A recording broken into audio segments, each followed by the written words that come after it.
¿Alguna vez has sentido que alguien muy cercano ya no es quien solía ser, pero no puedes demostrarlo? Que algo no encaja, que las piezas no terminan de encajar, pero todos a tu alrededor te piden calma, que exageras. Así se sentía Marta. Y si supiera lo que estaba por descubrir, quizás habría deseado nunca haber hecho preguntas. Todo empezó con cosas pequeñas. Detalles que, por sí solos, no parecían tener mayor importancia. Pero cuando los miras en conjunto, es otra historia. Julián, su esposo desde hace más de 20 años, siempre había sido un hombre ordenado, casi meticuloso. Su agenda estaba al día, su ropa perfectamente doblada, los horarios de las pastillas perfectamente memorizados. Pero últimamente, algo estaba cambiando. Marta lo encontraba buscando desesperadamente las llaves en el refrigerador. Preguntando 2 o 3 veces lo mismo en cuestión de minutos. Llamando a la hija con el nombre de su madre fallecida. Debe estar estresado, pensaba Marta, intentando justificar lo que veía. Después de todo, la vida no era sencilla. El negocio familiar había tenido altibajos y Julián ya pasaba de los 60. Pero en el fondo, había algo más.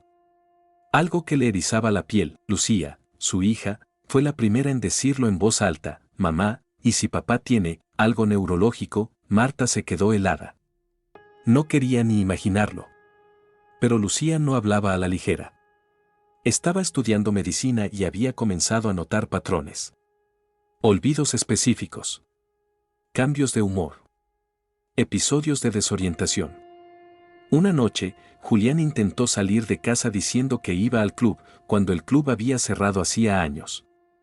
Y ni siquiera conducía de noche desde hacía mucho. Marta, aunque aterrada, decidió no ignorarlo más. Empezó a tomar notas mentales de los episodios. A observarlo con más atención.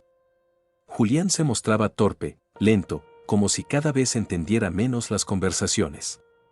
Pero había algo que no cuadraba. Había momentos, solo por instantes, en los que sus ojos brillaban con una lucidez extraña, como si supiera exactamente lo que estaba haciendo. Un domingo por la mañana, mientras desayunaban, Julián le preguntó por tercera vez si irían a visitar a su hermana Clara ese día. Ya te lo dije, amor.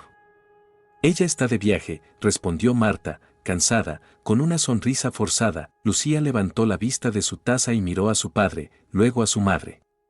Nadie lo dijo, pero algo flotaba en el aire. Algo espeso. Inquietante. Esa misma tarde, Julián olvidó dónde estaba el baño. ¿Y el baño? Preguntó, rascándose la cabeza. ¿Dónde está el baño en esta casa? Marta casi se le cae el alma al suelo. Está donde siempre ha estado, Julián.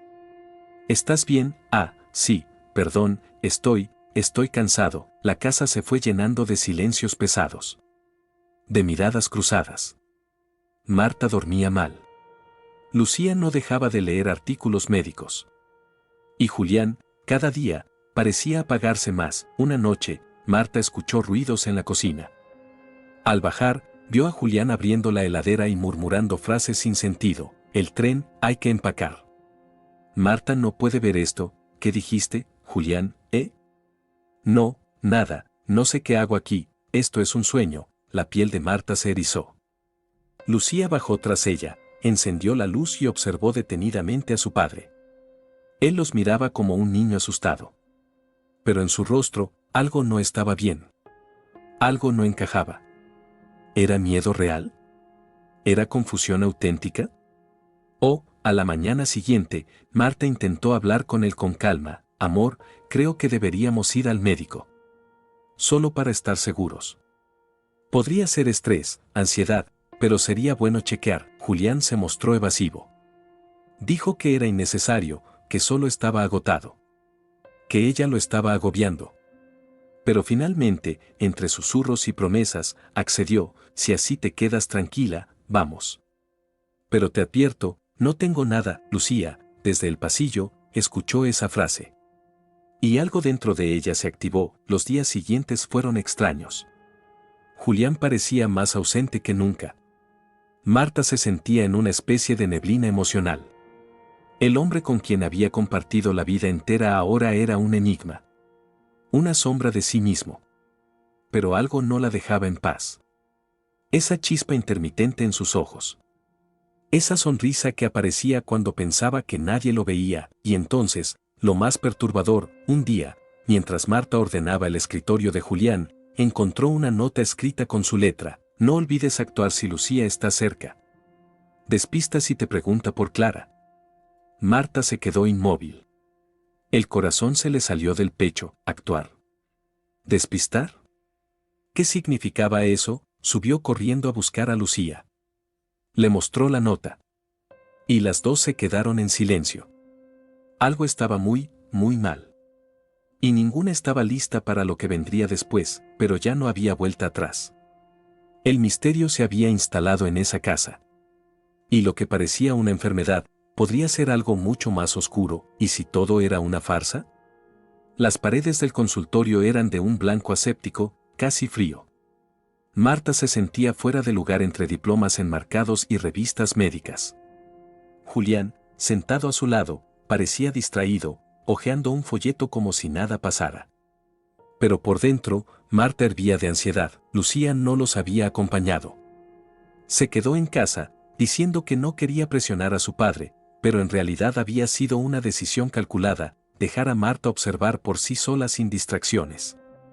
Porque lo que estaba en juego no era solo un diagnóstico, era una verdad que se estaba desmoronando lentamente. Cuando el doctor Ramírez apareció, Marta sintió un nudo en el estómago.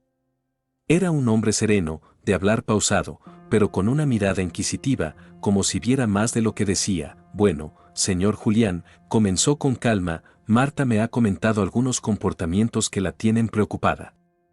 ¿Por qué no me cuenta usted cómo se ha estado sintiendo últimamente? Julián se acomodó en la silla, cruzó las piernas y bajó la mirada. Es difícil de explicar, a veces estoy bien, otras me siento confundido. Olvido cosas. Me cuesta concentrarme. Marta lo observó de reojo. Su tono, su manera de hablar, no parecía tan confundido como en casa. De hecho, se expresaba con una claridad que no mostraba hacía semanas. ¿Por qué ahora? ¿Estaba mejorando? ¿O solo estaba interpretando un papel distinto? El doctor asintió con comprensión, tomó nota y luego comenzó una serie de preguntas. Le pidió que recordara fechas, que nombrara objetos, que hiciera cuentas simples. Julián se trababa en algunos puntos, pero lo resolvía todo con una sonrisa nerviosa y frases como: mi mente ya no es la misma, doctor. Después de unos 20 minutos de evaluación preliminar, el doctor pidió que Marta esperara afuera. Quería hablar con Julián a solas. Esa espera fue una tortura. Marta caminaba en círculos por el pasillo, repasando los últimos meses como piezas de un rompecabezas mal armado. Las frases repetidas, los olvidos, los paseos sin destino. ¿Y la nota? ¿Había imaginado todo?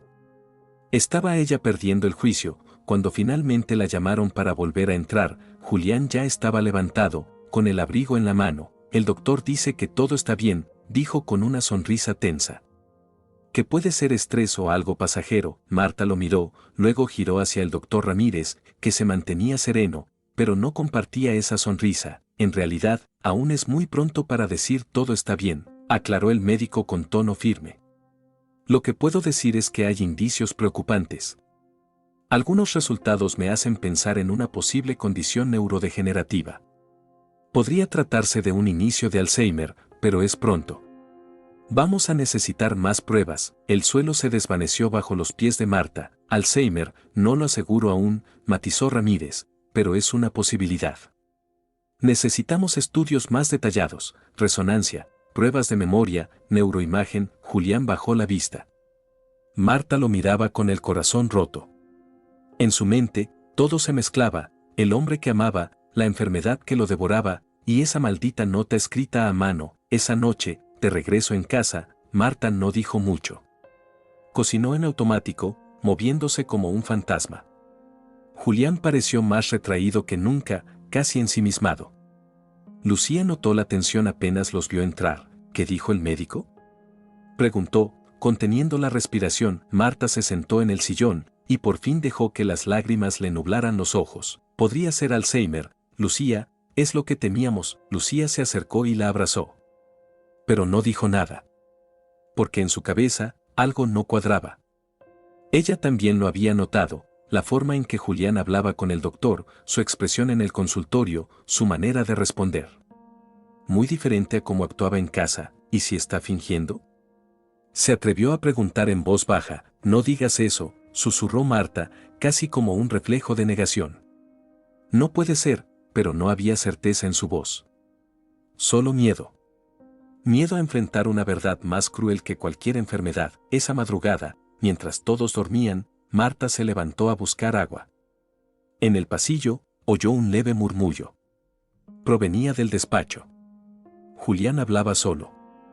Espiando por la rendija, Marta lo vio de pie, erguido, caminando con seguridad, con una expresión totalmente distinta a la del día. Mañana no olvides lo de la pastilla, que se nota que estás lento, susurraba para sí mismo, como ensayando. Marta retrocedió un paso. El vaso cayó al suelo. El ruido alertó a Julián, que salió rápidamente del despacho. ¿Todo bien, amor? Ella lo miró como si estuviera viendo a un extraño. No respondió.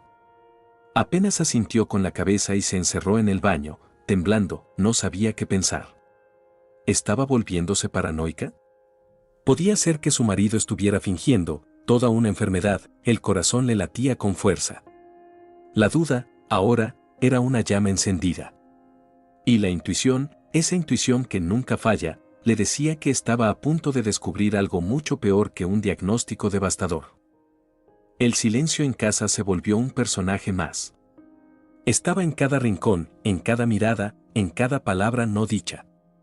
Marta ya no sabía si tenía miedo de una enfermedad o de la verdad que latía por debajo de esa aparente fragilidad que Julián mostraba. Pasaron solo 3 días desde la última visita al doctor, pero a Marta le parecieron 3 meses. No podía dormir. Su cabeza era una rueda que no paraba. Recordaba escenas, frases, gestos.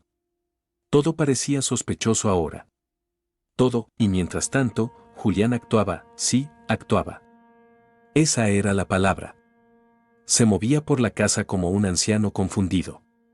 Deambulaba con el ceño fruncido, olvidaba nombres, repetía frases. Pero si uno lo observaba con atención, como lo hacía Marta ahora, podía ver los momentos en que dejaba caer la máscara. Pequeños lapsos. Gestos involuntarios. Como cuando abrió el refrigerador y tomó exactamente lo que buscaba, después de fingir no saber ni dónde estaba. O cuando Marta cambió los muebles de lugar y él, supuestamente desorientado, caminó directo hacia su sillón de siempre. Lucía, más firme, más analítica, no tenía dudas.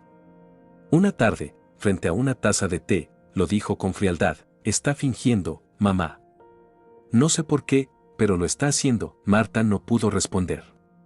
Se sentía atrapada entre 2 fuegos, el amor de toda su vida, y la posibilidad de una mentira imperdonable, pero esa tensión emocional no tardó en estallar. Julián comenzó a empeorar. Según él, ya no recordaba el nombre de sus amigos de infancia. Se perdía en el patio. Decía cosas sin sentido. Lloraba sin motivo. Todo frente a Marta. Pero cuando creía que nadie lo veía, tomaba el celular, revisaba sus correos, respondía mensajes con absoluta claridad. Lucía lo pilló varias veces desde la puerta entreabierta del despacho, y entonces, Marta tomó una decisión que le cambiaría la vida. Renunció a su trabajo, lo hizo con la excusa de cuidar a Julián a tiempo completo. Su jefe no lo entendió, pero ella no dio explicaciones. Solo dijo que la familia necesitaba de ella. Volvió a casa con el corazón apretado y una maleta llena de emociones. En su mente, lo hacía por amor. Por deber. Por historia compartida. Y por miedo. Sí, también por miedo. Convertirse en cuidadora de tiempo completo fue devastador. Marta reorganizó la casa. Adaptó el baño con barras de apoyo. Colocó recordatorios por toda la cocina. Instaló sensores de movimiento en la entrada para que Julián no saliera solo. Cada día era una montaña emocional. Cocinar, medicarlo, estar alerta a cada gesto, y Julián seguía representando su papel a la perfección. Dormía todo el día. Repetía frases sin sentido. Se hacía el confundido. Pero Lucía seguía atenta. Lo observaba en silencio, anotando mentalmente todo. Y lo que más la perturbaba era que, en medio de tanta confusión, su padre nunca olvidaba el número de su tarjeta de débito. Jamás, una noche, Marta se despertó sobresaltada. La cama estaba vacía. Bajó las escaleras y encontró a Julián en la sala, mirando una película de acción. ¿No puedes dormir?, le preguntó suavemente. ¿Dónde estoy? ¿Qué hora es? Marta se acercó, lo tapó con una manta y le acarició el cabello. Pero sus ojos se llenaron de lágrimas.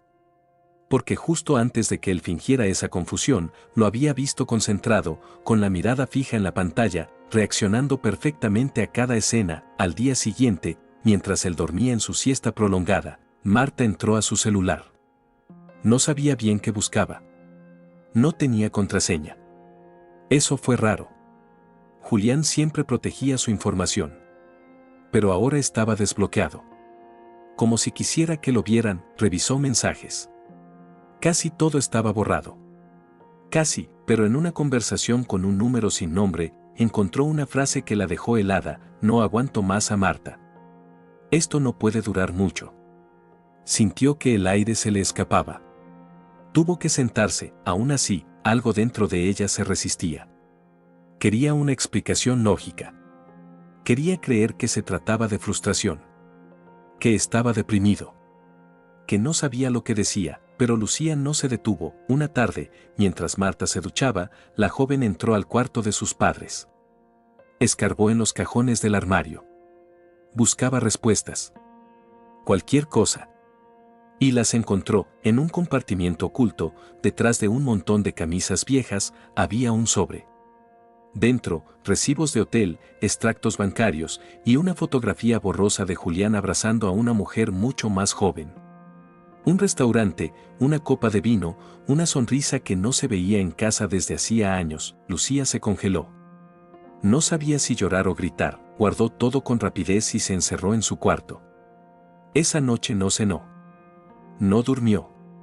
No hablaba. Marta se dio cuenta. Insistió. Finalmente, Lucía mostró la foto. Marta no lloró. No gritó. No dijo una palabra. Solo se quedó mirando la imagen con el rostro completamente blanco. Su mundo se había fracturado. No solo era el dolor de la traición, era la humillación de haber renunciado a su vida entera por un hombre que, probablemente, estaba jugando con su amor y su compasión, y aún así, no lo enfrentó. No todavía, porque una parte de ella todavía necesitaba pruebas. Pruebas irrefutables, y lo que harían a continuación sería el principio del fin para Julián. Era lunes por la mañana cuando Marta encontró aquel pañuelo. Estaba limpiando el abrigo de Julián, uno que él había usado el fin de semana anterior, cuando salía solo a dar supuestos paseos para despejar la mente. Desde hacía días, Marta se obligaba a no revisar nada. Se decía a sí misma que debía mantener la calma, no volverse paranoica. Pero ese día algo la empujó. Un impulso. Una corazonada, y ahí estaba. En el bolsillo interior del abrigo, un pañuelo delicado, claramente de mujer, con unas letras bordadas en cursiva, VM. Marta se quedó inmóvil. No podía respirar. Olió el pañuelo. Tenía una fragancia dulce, floral, claramente ajena. No era su perfume. Nunca lo había sido. Lo primero que hizo fue guardar el pañuelo en una caja de madera, lejos del alcance de Julián. Luego, fue a buscar a Lucía. Encontré esto, dijo simplemente. Lucía lo tomó con una expresión dura, seca. Su rostro no mostraba sorpresa. Solo confirmación. Lo sospechaba, mamá, pero Marta, aún con el corazón hecho trizas, necesitaba algo más. Necesitaba creer que había otra explicación. Esa noche, durante la cena, esperó a que Julián terminara su sopa antes de decirlo. Hoy encontré un pañuelo en tu abrigo, Julián. Él levantó la vista, claramente desconcertado. Marta siguió. Tenía perfume. Y unas iniciales. VM. ¿Sabes de quién es? Hubo un silencio. Largo. Incómodo, Julián parpadeó lentamente. Luego frunció el ceño y se frotó la frente. ¿Un pañuelo? No recuerdo. Puede que alguien me lo haya dado. Quizás lo dejé en algún lado y alguien lo puso ahí. ¿Alguien quién? Julián, no sé. Marta. A veces me confundo. No me pidas que recuerde todo, y ahí estaba. La excusa perfecta. Su comodín. La supuesta enfermedad como muro. Como escudo. Como salvavidas, Lucía, que observaba desde el fondo, soltó el tenedor con fuerza. Y también te confundiste cuando reservaste un hotel la semana pasada. Julián la miró con una mezcla de rabia y temor. Pero no dijo nada. Fingió no entender. ¿Qué hotel? Preguntó, con voz temblorosa. No sigas, dijo Marta, con un hilo de voz. No quiero que esto se convierta en una escena. Julián se levantó con torpeza. Se llevó una mano a la sien. Me duele la cabeza, murmuró. Necesito descansar, y se fue a su cuarto. Esa noche, Marta no durmió. Se quedó sentada en el sofá, con el pañuelo en una mano y la fotografía en la otra. Luchaba internamente entre la rabia y la tristeza, entre la incredulidad y el amor herido. ¿Cómo se llega a este punto? Como alguien que juró amor eterno puede convertir la compasión en un arma, al día siguiente, Julián volvió a su rutina fingida. Se paseó descalzo, murmuró frases sin sentido, dejó la leche en la despensa y los cereales en el refrigerador. Pero ya nadie lo miraba con lástima. Marta, desde la cocina, lo observaba con una mezcla de pena y desprecio. Está actuando, susurró Lucía. Lo sabe. Y lo disfruta, lo sé, respondió Marta, casi en automático, pero aún así, no lo enfrentó. Había algo en Marta que no se rendía fácilmente. Quería pruebas. No para ella. Para no dejar espacio a las dudas. Para que, llegado el momento, cuando tuviera que tomar la decisión más dolorosa de su vida, no hubiera margen para el arrepentimiento. Entonces, llegó la idea. Lucía, siempre un paso adelante, propuso instalar una cámara en la sala. Pequeña, discreta, apenas visible. Colocarla en una esquina, entre los libros, apuntando al centro del espacio.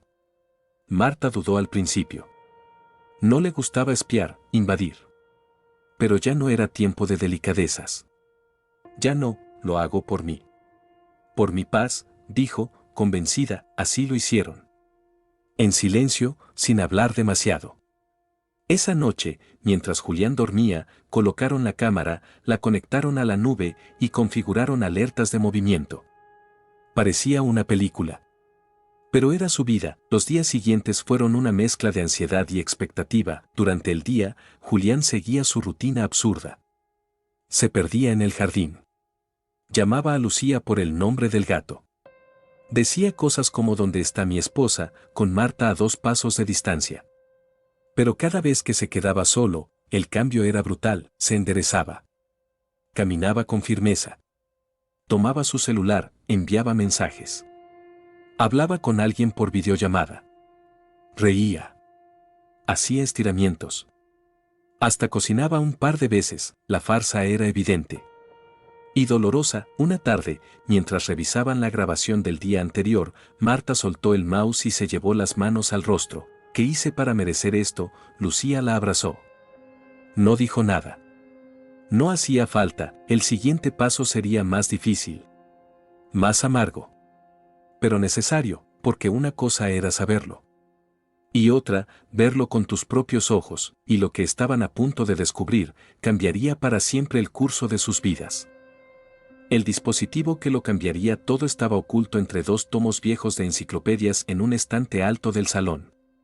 Desde allí, la cámara vigilaba sin emitir un solo sonido, sin parpadear, sin avisar a nadie que estaba grabando. Marta y Lucía, cada noche, se sentaban frente al portátil para revisar los clips del día. Empezaron con nervios, luego con indignación y finalmente con una rabia que dolía en el estómago. Día tras día, Julián les ofrecía un espectáculo privado de su teatro personal. Fingía torpeza frente a ellas, pero apenas se quedaba solo, se transformaba. Una tarde cualquiera, grabaron como, luego de una escena confusa en la cocina, Julián esperó 5 minutos. Revisó que no hubiera nadie cerca y luego sacó su celular del bolsillo trasero con movimientos precisos. Llamó. Habló bajo, pero lo suficiente como para que el audio captara algunas frases. Sí, amor, todo marcha como dijimos. Ella lo cree, ya no sospecha. Marta sintió que el pecho se le partía. Lucía pausó el video, se tapó la boca. Nadie dijo nada durante varios minutos. En otra grabación, Julián se sentó en el sofá, abrió una carpeta azul que siempre tenía olvidada bajo el brazo y comenzó a escribir con precisión. Papeles legales. Marta lo reconoció al instante: copias de escrituras, listados de cuentas bancarias, documentos que ella creía guardados bajo llave. ¿Qué estaba haciendo, una mañana, mientras él dormía profundamente en el sofá fingiendo su siesta eterna? Marta revisó la carpeta. Era peor de lo que pensaba. Julián estaba organizando documentos como si se preparara para dejarla sin nada. Había simulaciones de venta, cartas preredactadas, cálculos financieros. Incluso una lista de argumentos médicos para evitar procesos judiciales. Volvió a guardar todo sin hacer ruido. Respiraba con dificultad. Ese hombre no estaba enfermo, estaba planeando una ejecución emocional milimétrica. Lucía, más fuerte por fuera, pero rota por dentro, tomó la iniciativa. Tenemos que seguirlo, mamá. Saber a dónde va cuando dice que va a caminar. Marta no quería. Sentía que cruzar esa línea era, no sé, como terminar de romper todo. Pero ya nada quedaba entero, en realidad, así que una tarde lo hicieron. Julián salió, con sus pasos torpes, su mirada vacía, su chaqueta gris. Marta esperó 5 minutos y luego, con Lucía al volante, lo siguieron. Él no se perdió. No caminó sin rumbo, se dirigió con paso firme hacia una avenida principal, tomó un taxi y dio indicaciones con seguridad. Marta filmó todo desde el asiento trasero del auto. El corazón le latía con fuerza. Julián bajó frente a un pequeño hotel discreto, de fachada moderna y ventanas polarizadas. Lucía detuvo el coche. Marta no se movió. Entramos, sí, dijo Marta, y su voz era la de otra mujer. Una más fría. Una más fuerte. Esperaron unos minutos. Luego cruzaron la calle. Entraron al vestíbulo con disimulo, simulando estar buscando un baño. Desde una esquina, Marta lo vio. Sentado en un sillón del fondo, hablando animadamente con una mujer que no conocía. Joven. Elegante. Cabello oscuro. Vestido entallado. Sonreía con una complicidad que dolía, y entonces, ocurrió. Julián la besó. Marta se giró, apretó los dientes, cerró los ojos. No lloró. Lucía la tomó del brazo y la guió de regreso al auto. Ninguna dijo una palabra durante el camino de vuelta. Esa noche, Marta no cenó. No durmió. No revisó grabaciones. Solo se quedó mirando por la ventana durante horas. En su mente, todo cobraba sentido: las confusiones estratégicas, el juego emocional, la manipulación. Julián no solo estaba fingiendo una enfermedad, estaba usando su supuesta fragilidad para mantener el control, para evitar sospechas, para cubrir su doble vida, y lo estaba logrando, hasta ahora. Porque lo que Julián no sabía, era que el juego había terminado, y que quien lo amó con todo su ser, ya no era la misma mujer. Marta no haría una escena. No tiraría platos. No lo echaría a gritos, iba a prepararse. Con inteligencia. Con pruebas. Con dignidad, y la caída de Julián no sería silenciosa. Esa mañana, Marta se levantó antes que el sol. Preparó café, pero no lo bebió. Tenía las manos heladas, el corazón acelerado. En su cabeza, una sola idea giraba sin cesar: necesitaba enfrentarlo, pero debía hacerlo a su manera. Sin llanto. Sin súplicas. Sin escándalos. Lucía despertó poco después. Al verla sentada en silencio, supo que había tomado una decisión. Hoy lo seguimos de nuevo, dijo Marta sin mirarla. Pero esta vez, no me quedaré en el auto. Lucía asintió con gravedad. Ya no quedaba espacio para las dudas. El daño estaba hecho. Ahora solo faltaba cerrar el círculo. Julián repitió el mismo patrón, anunció que saldría a caminar, que necesitaba despejarse. Marta fingió preocupación. ¿Quieres que te acompañe? No, prefiero estar solo. Me confundes menos así, dijo él, como si fuera una víctima. Lo vieron salir desde la ventana. Esta vez, Lucía preparó la cámara del celular con más cuidado, ajustó el brillo, el enfoque. Iban a registrar todo. El taxi lo dejó en el mismo lugar. El mismo hotel de fachada discreta. Julián bajó, se arregló el cuello del abrigo y entró como quien va a visitar a alguien de confianza. Marta y Lucía lo siguieron. Pero ahora, Marta no se detuvo en el vestíbulo. Caminó derecho hacia la recepción. Disculpe, vengo a encontrarme con un señor de traje gris que acaba de entrar. Está con una mujer de cabello oscuro. Me pidió que lo alcanzara. La recepcionista, joven y distraída, solo hizo un gesto con la cabeza. Tercer piso. Habitación 308. Pasillo a la derecha. Marta no agradeció. Caminó con firmeza, pero por dentro se sentía a punto de vomitar. Frente a la puerta 308, escuchó risas. Una voz femenina. Luego la voz de Julián, claramente lúcida, claramente despierto, claramente sin rastros de confusión. ¿Y qué le dijiste a la pobre Marta esta vez? Lo de siempre, que confundí el baño con el garaje, rió él. Lucía levantó el celular. Marta respiró hondo. Y sin más, tocó la puerta. Silencio. Después, pasos. ¿Quién es? Servicio a la habitación, dijo Marta con voz grave. Sin pensar, la puerta se abrió apenas. Y Julián, con una camiseta blanca, quedó frente a su esposa. Tardó 3 segundos en reaccionar. Marta, hola, Julián. Verónica, la mujer del pañuelo bordado, apareció detrás, envuelta en una toalla. Al verla, soltó un leve grito de sorpresa. Lucía aprovechó para capturar la imagen. Julián intentó cerrar la puerta, pero Marta lo detuvo con la mano. No vengo a gritar. No vengo a llorar. Solo quiero que mires esto, dijo, mostrando el celular con las grabaciones de sus episodios. Julián miró en silencio. El video mostraba claramente su actuación, sus llamadas, sus palabras. Su mentira. Todo. No sabes lo que estás haciendo, balbuceó. Sí lo sé. Lo que no entiendo es cómo tuviste el valor de usar mi amor como coartada. Y tu enfermedad fingida como excusa para engañarme. No era tan simple, necesitaba tiempo. No quería un divorcio. No quería dividir bienes, entonces preferiste hacerme creer que estabas perdiendo la mente. Lucía lo miraba con un odio frío. Verónica intentó intervenir. Quizás deberíamos hablar más tarde. Tú no tienes nada que hablar con nosotras, le dijo Marta sin levantar la voz. Solo asegúrate de saber con qué tipo de hombre estás compartiendo la cama. Marta se dio la vuelta. Caminó con dignidad hacia el ascensor, con Lucía detrás. No lloró. No se detuvo. No se derrumbó. Cuando llegaron al auto, solo dijo una frase: ahora empieza mi parte, y vaya si lo decía en serio. Al día siguiente, Marta solicitó una cita con un abogado. Le contó todo, con pruebas. Grabaciones, mensajes, fotografías, testimonios. El abogado no podía creer lo que escuchaba. Esto es más que adulterio. Es manipulación emocional deliberada. Puede presentar una demanda por fraude y daño moral. Quiero todo lo que me corresponde, dijo Marta.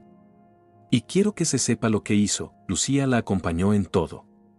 También se encargó de ayudarla a recuperar su autoestima, que había quedado hecha trizas. Le propuso algo que cambiaría el rumbo de sus días, un emprendimiento de cocina casera. Siempre cocinaste increíble, mamá. Vamos a vender comida desde casa. Yo me encargo de las redes, tú de los sabores. Así lo hicieron. En una semana, Marta tenía sus primeros pedidos. En 2, ya recibía elogios por sus empanadas, sus pasteles, su sazón. Volvió a reír, a sentirse útil, a mirar a la gente a los ojos sin agachar la cabeza. El nombre del emprendimiento fue idea de Lucía, Cocina con Amor Propio. Y cada plato que salía de su cocina llevaba un ingrediente secreto, el coraje de una mujer que había sido traicionada por quien más amaba, pero que decidió no rendirse. Mientras tanto, Julián comenzó a perder su mundo. Verónica, presionada por la presión mediática del juicio que se venía, empezó a alejarse. El círculo de amigos, antes cómplice de sus confusiones, ahora lo veía como un manipulador. Los clientes de su antiguo negocio empezaron a desaparecer. La vida, como siempre, estaba girando, y aún faltaba lo peor para él, y lo mejor para ella. El sonido del timbre rompió la calma de aquella mañana. Marta estaba amasando pan cuando Lucía, desde el comedor, gritó que era Julián. Otra vez, no le abras, dijo Marta, limpiándose las manos en el delantal. No iba a hacerlo, respondió Lucía con frialdad. Aquel hombre que durante años fue el centro de su mundo, ahora no pasaba de ser un fantasma que insistía en volver a una casa que ya no le pertenecía.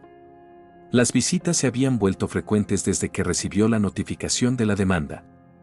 Llegaba con los ojos hinchados, fingiendo dolor, suplicando conversación. Pero Marta se mantenía firme. Ese día, sin embargo, fue diferente. Déjalo pasar, dijo Marta de repente. Voy a terminar con esto. Lucía la miró con sorpresa. Marta asintió. Había llegado la hora. No de pelear.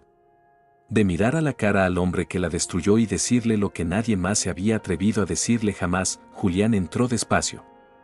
Llevaba una camisa arrugada, el rostro desencajado. Gracias por dejarme pasar, necesitaba hablar contigo, comenzó, con voz baja. Siéntate, dijo Marta, sin mirarlo. Pero no esperes compasión. Lucía permaneció de pie, al fondo. No se iría. Ya no más secretos, Marta, sé que cometí errores. Sé que te fallé. Pero no puedes hacerme esto. Lo de la demanda, lo del juicio. ¿Es demasiado, demasiado? ¿Te parece demasiado? Interrumpió ella. Fingiste una enfermedad. Me hiciste renunciar a mi vida. Jugaste con nuestra hija. Te burlaste de nuestro amor, estaba acorralado.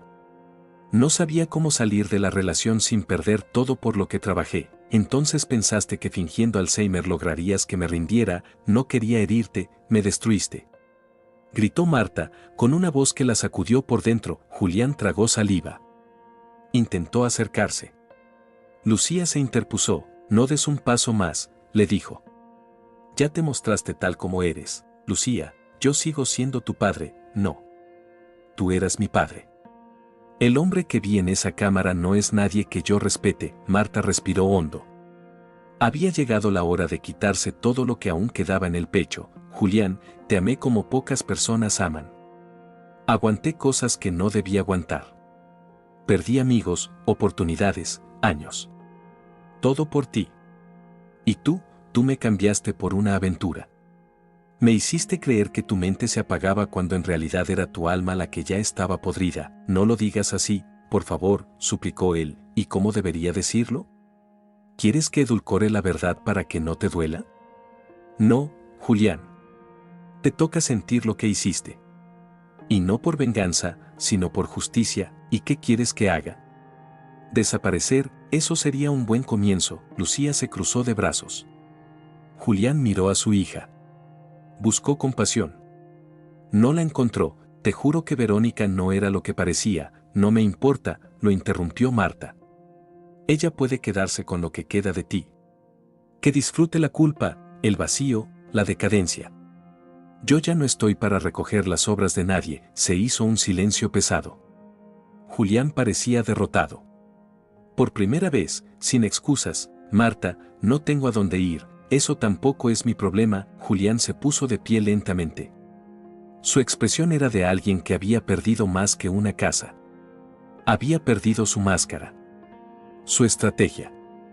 Su arrogancia. Salió sin mirar atrás. Lucía fue hacia su madre. Le tomó la mano. Estoy orgullosa de ti. Marta no respondió. Solo sonrió, con una mezcla de tristeza y alivio. Los días siguientes fueron diferentes. Ligeros, incluso. Las ventas de la cocina seguían creciendo. Marta ya tenía una lista de clientes fijos, incluso una vecina propuso invertir para ampliar el negocio. Lucía organizaba sorteos en redes sociales. Grababan videos cortos con recetas. Marta, que había vivido a la sombra de un hombre durante años, ahora brillaba por sí sola. El juicio estaba en marcha. Julián intentó retrasarlo, apelar, alegar confusión mental. Pero las pruebas eran contundentes. Marta no buscaba dinero. Solo buscaba cerrar el capítulo con dignidad. Y lo estaba logrando. Una tarde, sentada con Lucía frente al horno, Marta dijo algo que nunca antes había pronunciado. Gracias por no dejarme caer. Lucía se le acercó y la abrazó con fuerza. Nunca iba a dejarte, mamá. Nunca. El sol entraba por la ventana. El aroma del pan recién horneado llenaba la casa. Y por primera vez en mucho tiempo, Marta no sentía miedo, solo paz, la guerra había terminado. Y ella, había ganado sin levantar un arma. Pasaron semanas desde aquella última confrontación. El nombre de Julián ya no se mencionaba en casa. No por represión, sino por sanación. Marta había decidido que el pasado no dictaría más su presente. Y mucho menos su futuro. El proceso judicial avanzaba. El abogado de Marta era meticuloso, paciente, pero implacable. Las pruebas entregadas dejaban poco margen a la defensa de Julián. El alegato de confusión mental se desmoronaba frente a los videos, audios y documentos presentados. La jueza, en la última audiencia, se limitó a decir que el caso era una lección para quienes confunden manipulación con enfermedad. Marta no fue sola al juzgado. Lucía la acompañó cada vez, con la frente en alto, orgullosa. Ver a su madre recuperar el control sobre su vida era una transformación poderosa. Ya no era la mujer que temblaba al escuchar las llaves de Julián en la puerta. Ahora, Marta hablaba firme, sostenía la mirada, caminaba con seguridad. Tenía el corazón cicatrizado, pero de pie. Una tarde, luego de dejar un pedido de empanadas en un centro comunitario, Marta recibió una llamada inesperada. Era una amiga de la adolescencia, Clara, con quien había perdido el contacto hacía años. Vi tu historia en redes.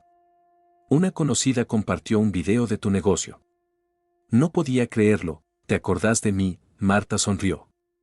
Clara la invitó a un encuentro de mujeres emprendedoras.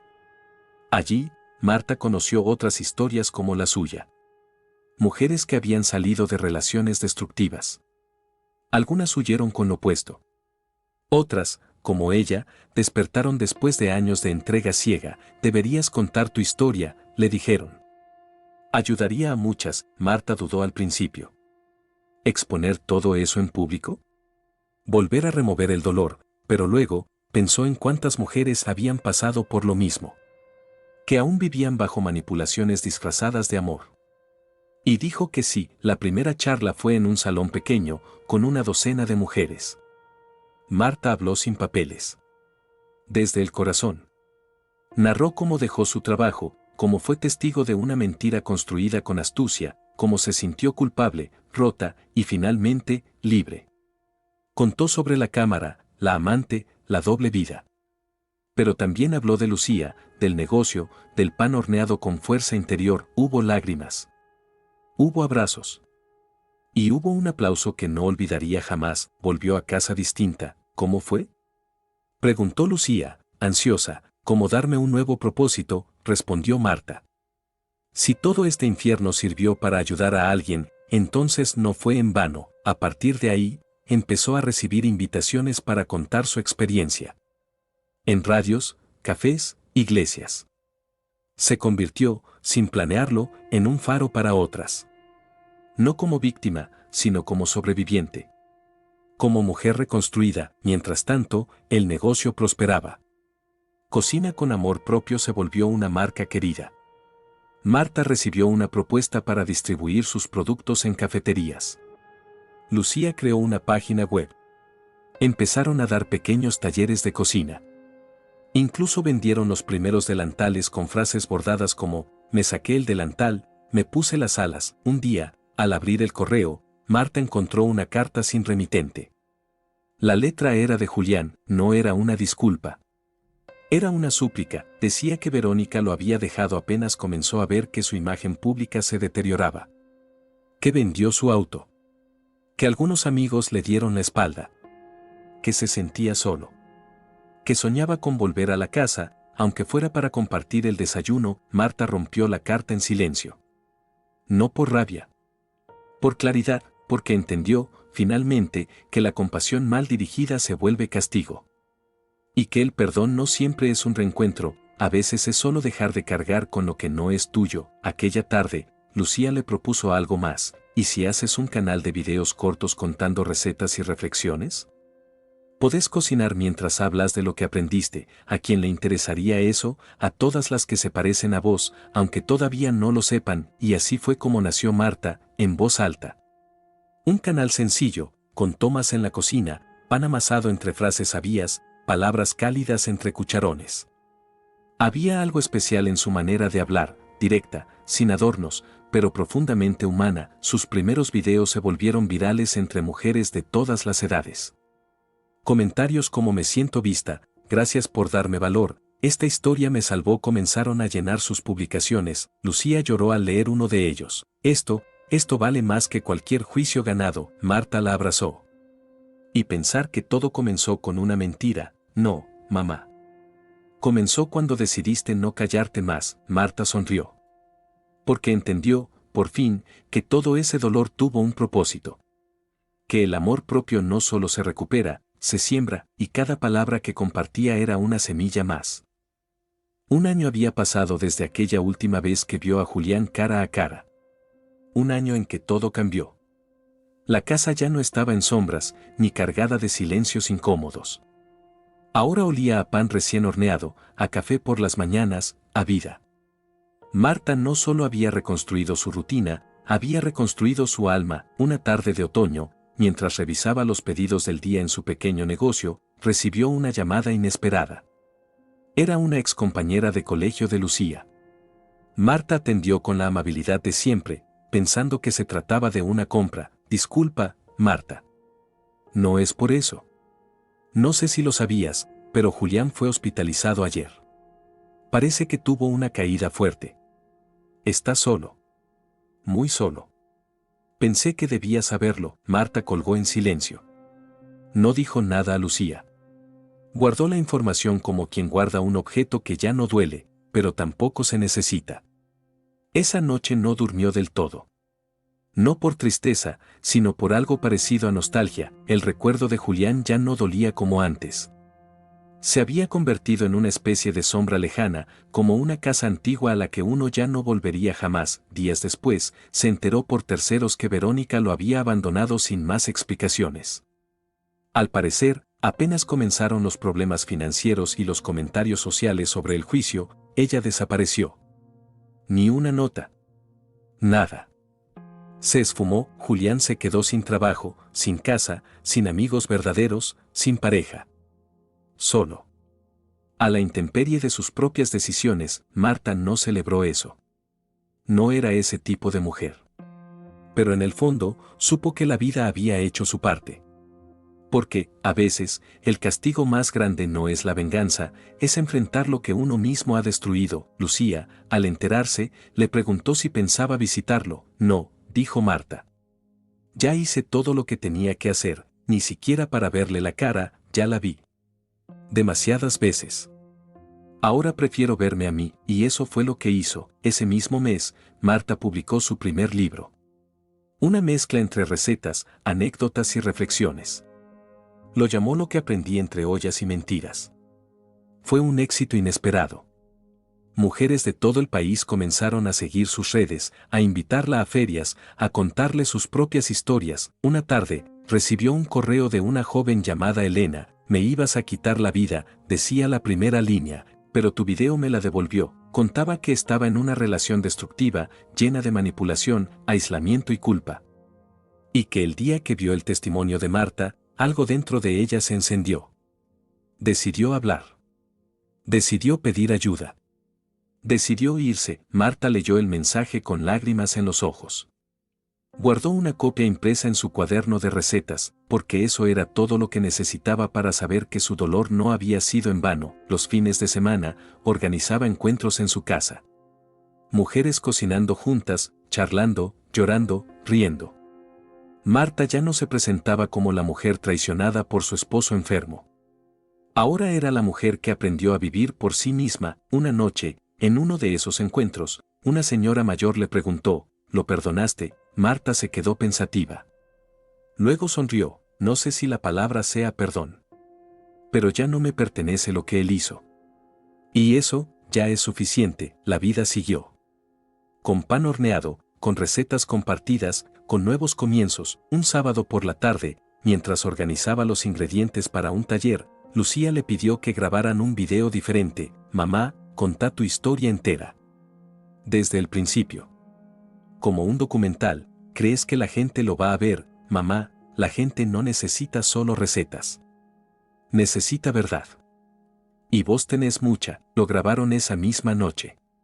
Marta, con un delantal floreado, una taza de té en la mano y la voz temblando al principio. Pero a los minutos, se transformó. Habló de Julián, sí, pero también de sí misma. De cómo se perdió y se volvió a encontrar. De cómo dejó de esperar ser salvada para empezar a salvarse sola. El video se volvió viral en una semana. Comentarios llegaban de todos lados. Mujeres, hombres, jóvenes, mayores. Personas que habían vivido cosas similares. Personas que nunca habían hablado del tema. Personas que por fin se animaban a ponerle nombre a sus dolores. Una de ellas escribió: gracias por enseñarme que el amor propio también se cocina a fuego lento. Marta lo leyó en silencio. Y sonrió. Había sobrevivido al engaño, al abandono, al vacío. Pero, más que eso, había renacido, y no solo para ella, sino para todas las que un día, como ella, pensaron que no podrían. Gracias por quedarte hasta el final de esta historia. Si te tocó el corazón, cuéntame desde qué país nos estás viendo y cuál es tu nombre. Me encantaría conocerte. No te olvides de suscribirte al canal y activar la campanita para que no te pierdas ninguno de los próximos videos. Aquí, siempre vas a encontrar historias que te emocionen, te inspiren y te recuerden que nunca es tarde para empezar de nuevo. Nos vemos pronto. Y recuerda, mereces una vida llena de verdad, amor propio y paz.